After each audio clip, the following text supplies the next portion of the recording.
Hello fellow plastic throwers and welcome to...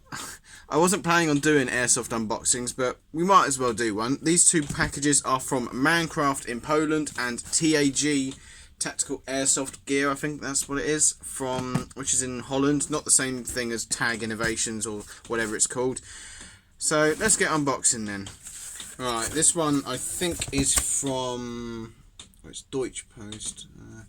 I think this one's from Tag. And, yep, Tag Shop, what we got? We've got a SuperMacron, am I reading that right? Yeah, Maple Leaf SuperMacron 60-degree hot rubber for AEGs. Now, we actually ordered one. We actually bought the gas blowback pistol version of these, but they've sent the wrong one. But we wanted to give one of these AEG buckings a go, so I'm going to chuck that in my MG36 for this Sunday. And we're going to see how that comes out, so keep an eye out for that. But, yeah, I mean, we've used Maple Leaf buckings before. They're known for being good, so that'd be interesting to see what these AEG ones are like. So and this is another thing as well. We've got a Maple Leaf hop chamber, upgraded hop chamber for the 1911, and that's going to go in my M1911. It's got the key as well. I believe that's the key. I can't remember what that's called exactly. Or is that the key? I don't know. It's got the bits we need. So yeah, what else have we got?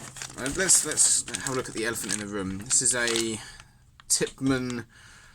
I'm not good with HPA. This is our first sort of HPA, our sort of first dive into HPA.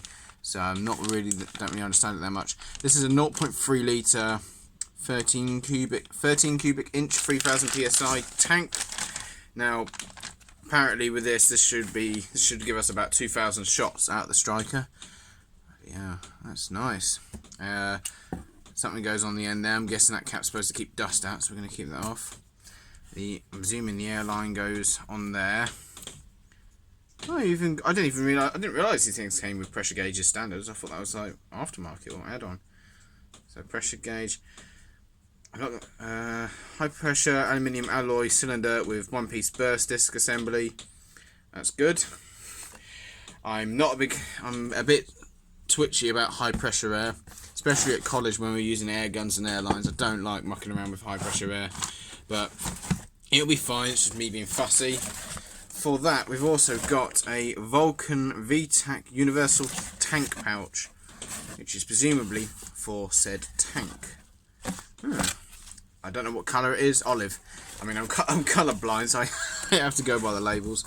Adjustable for mounts to MOLLE, vertical or horizontal, adjustable for compressed air tanks, 45 cubic inches to 90, adjustable for CO2 tanks. That reminds me of the next thing, the next item, which is probably in this box now. Right, we're gonna, getting messy in here. So we're gonna put the tank back in the bag for now. So that is a hefty tank. I suppose I'm glad it's hefty because it's going to be holding back 3,000 psi of air. I'd like it to be quite well built. I don't really like the idea of me or my dad having a detonating tank of air on our backs. So we've got that so far, and that's Mancraft as well. And I believe this. Let's get that box out of the way. Make sure there's no addresses hidden on anything, because I opened this up and then had to cut the camera because there was a load of addresses in it, even though I'd gone over the ones on the box. Now this is a, what's this called, the Mars or something? This is a CO2 adapter, 12 gram CO2 cartridge adapter for something. Like I said, I'm not really experienced with this. I think this is, you unscrew the tank and you screw this onto this is again how inexperienced I am, because I think you have a preliminary, what we call the preliminary regulator, which takes the 3,000 odd psi and drops it down to about 800, I think, and then it goes through a regulator which you then adjust for the velocity of the gun, and that goes up to about 250, I think. Like I said, I do not know what I'm talking about here. I'll be honest with you, I don't really know what I'm talking about as it is, but that is nice. And considering Tipman do paintball, I will let them off. That's nice. And I believe that's where you put the 12 gram cartridge. Just for now, it just gives us something else in case we can't get air, although we should be able to get air for this Sunday. Now, by the looks of it, that point there, that's sort of almost like a the tip of a hypodermic needle. That punches the CO2 cartridge. I've not used CO2 in any airsoft gun. I'd rather use black gas. CO2 seems to be a bit inconsistent, but it'd be interesting to see what this is like. So I'm going to put that back in there for now. So that's sort of the CO2 kit, Mancraft CO2 kit. Interesting box as well. So we've got all of that stuff. We'll go through all this stuff in the end. This is going to be obviously a bit more informal. I'm trying to be a bit more informal as it is. That's it. Cut towards yourself for maximum accuracy. Right, now in here, got some nice that'll be good for suppressors actually. Hang on to that. This is probably going to be the airline, I'm going to guess. Oh, no. This is... Right, I am seriously confused. Oh, in that case, that's not the air out. That's the... where you fill it from, I think. Or this is the other half of the CO2 thing. Yeah, I'm going to stop unscrewing things that I don't know. I don't know what they are. Yeah, no, this is the CO2 reg, I'm going to guess. Again, no idea what I'm doing. And those are their springs and stuff. The foam will be good. The foam will be really good for suppressors actually. That'll be another thing to look out for. We're going to try and make the quietest and the most effective airsoft suppressor we can as well. So, and in fact, this Tipman kit's probably going to make, well, not Tipman kit, sorry, this Mancraft setup is going to be incredibly quiet, hopefully. Now this is going to be the drop-in kit, the SDIK. Yes, it is. That is, woo! So that's the airline. That I can tell. That's a morale patch again. I can tell with that. And this is the Mancraft SDIK for the Ares Striker. Right. I again have no. So that replaces the cylinder head. I didn't realise they give you a replacement for that. And then that's the spring which fires it forward, so there'll still be a bit of spring but be nothing compared to what it was before. They've put a little bag of Loctite in there. That's a valve. That's a thing. I don't know what I'm talking about. I have no idea. It's worthy of mentioning that the Striker, which this is going in, does about 103 meters as it is, and that's doing about 495 on 0.2s. So it's more than capable as it is. However, it's the pull. When my dad used the Striker last, he had a yellow shoulder from the bruising from cocking it. Even though it's a short stroke, it's still a spring sniper rifle, so it's hard to cock.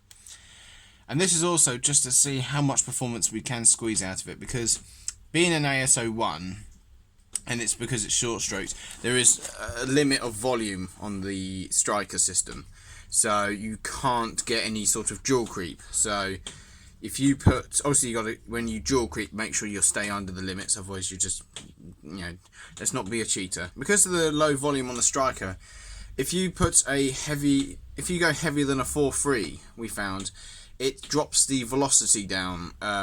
It's almost like inverse dual creep. The equivalent velocity on a 0.2 is lower than what it was before. It struggles with heavier weights. I say heavier weights, heavier than 4.3s, which is quite a hefty weight as it is. So if you wanted to stick 4.5s in it, you'd actually be robbing yourself of a bit of velocity because there's not enough volume to compete with it. I think people get into too much detail and faff with the volume stuff, but that's another video. So this should hopefully make it obviously easy to cock, incredibly quiet, and also give us that bit of extra power, a bit of extra volume to hopefully allow us to use heavier weights. Obviously, you've got to keep within the sight limits because that'd be cheating otherwise. But yeah, so that's nice. It is nice. And I'm thinking about getting one of these for the L96 because I've given up with the bar 10. And these are, I think my dad said these were silencing rings. He mentioned about some silencing washers. I don't know. But, and this is the airline. And it's, I don't know. I should probably not. No, I'm going to stop fiddling with stuff. It looks sort of similar to what you'd see on an airline in a garage, for example.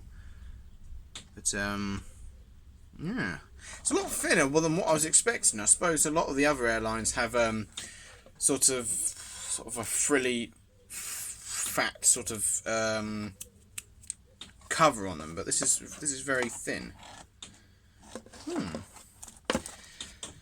Yeah, so let's have a look at. Let's just get the boxes out of the way and have a look at what we've got. Let's go over what we've got then. We've got the SDIK Mancraft Airsoft HPA Sniper Thingamajiggy Fancy Smancy kit for the Ares Striker, and this is, like I said, going to be going in the AS01, which is a very capable gun as it is, as we found out. But you know, the bolt pull's a bit annoying, and on top of that, it's not going to last as long with a spring in it compared to HPA because there's more tension and whatever. But yeah, so we got that.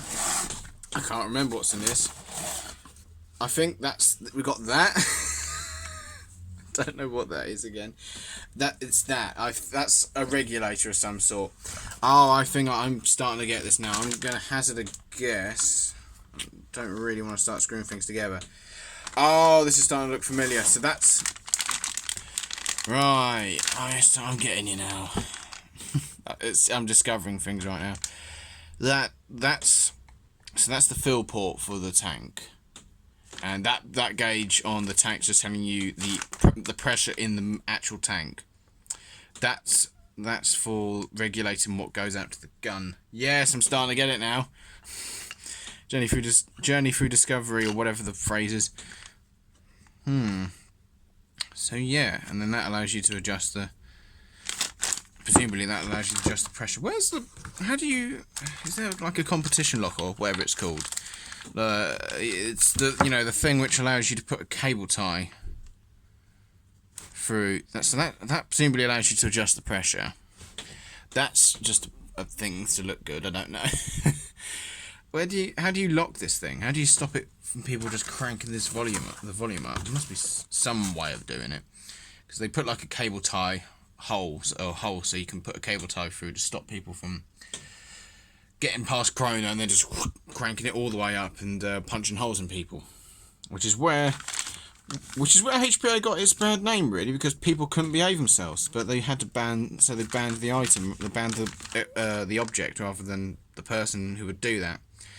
So whenever I've not caught anyone doing it when I've chronoed, but if someone's if you're doing a random chrono and someone starts fiddling with their regulator, so hold on a second, what you been doing? That's bits for that. So that's the secondary regulator, we'll call it. It's exciting, but I don't know what this stuff is. We've got, for the 1911, we've got the upgraded hop chamber from Maple Leaf with the key and arm and all that. It doesn't have a wheel though, but I've got a wheel laying around for that. We've got the SuperMacron Maple Leaf AEG bucking, 60 degrees. That's going to go in the MG36, and hopefully with the Mad Bull barrel already in. Oh, I can't speak. Hopefully with the Mad Bull barrel already in it, that's going to make it incredibly impressive. And I mean, the MG36 does 80 meters as it is, and it's a standard AEG, so that's probably going to make things even more interesting. That'd be interesting. We've got the Tipman Tank here, which he said to me, because he took this out of the box before I've had a look. He said, "Oh, it's a lot smaller than what I was expecting. It's still quite big." That's what that is. I just figured out that's the burst disc, and that's the burst. I'm gonna guess that's burst discs. There's holes on the side of that nut or the head, so that's presumably where it vents if things go bang. Hopefully there won't be anything going bang. This is what sort of makes me a bit twitchy about HPA. So we've got the Tipman Tank. That is nice. Like I said, it should be nice if it's holding 3,000 psi. Although 8,000 and 3,000, when it goes bang, you're probably not going to notice the difference. Your eardrums are still going to rupture regardless. and that is the CO2 thing, the CO2 adapter, which just goes straight onto that because CO2's cartridges have low enough pressure for you to not need a preliminary regulator, is what I'm telling myself. I should probably stop screwing things together. I don't want to break anything. But that looks about right from what I've seen before. So that will allow us to test this before we get any air, to at least just get it working, and then we can get some air for it. Oh, there's probably an Allen key there somewhere, because that's for... Nope, there's no Allen key. Oh well, got plenty of Allen keys. We've got loads of foam as well. That's the main thing for the unboxing. Look at all that. We could make some really good suppressor designs out of that. So I think that's everything. Oh, no. We've also got something to hold the tank, so you don't have to stuff it in your pocket, which is always a good thing. You don't want to go stuffing a 3000 psi lump of metal in your leg. I'm being a bit twitchy about it because, like I said, I never liked at college. Whenever we were using air guns and airlines, I really was careful around them. It's, you know, you get injection injuries and all that and stuff like that, and get air in your blood or blow chunks out of yourself or detonating pipes or burstage. It's just a lot of things to go wrong. I don't know why they bother using airlines on tools in mechanics workshops. I'm sure I'll find out someday. But yeah, no, that's all nice. That is nice. Nice. It's all nice. It's nice. So that was an unboxing from Mancraft Airsoft and Tag. Yeah, it's Tag in Holland, I think, not the Russian Tagging Innovations. So yeah, it's I'm not sure if I'll do unboxings often. Why not? Something, you know, you can record me being a complete idiot, not knowing what any of this stuff is. Well, I know what a morale patch and a hop rubber and a hop chamber is. Everything else, no idea. But anyway, thank you very much for watching. If you enjoy this video, please do give it a like. And if you don't want to miss out on any new content, then please make sure you subscribe and you click on the bell icon. And as always, guys, play fair, play safe. Take care.